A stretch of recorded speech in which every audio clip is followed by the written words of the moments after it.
Good afternoon mga guys, yan. Welcome to Tagaytay.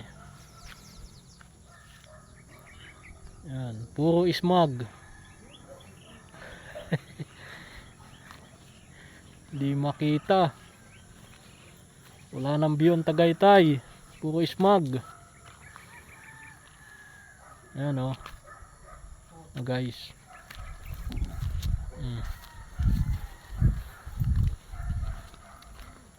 Ang oras mo ngayon ay ano na po, mga nasa alas 5 na ng hapon. Yan mga guys. Dito kami sa Tagaytay ngayon.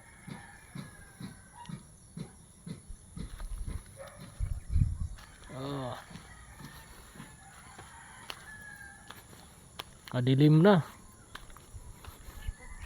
Kahit maaga pa.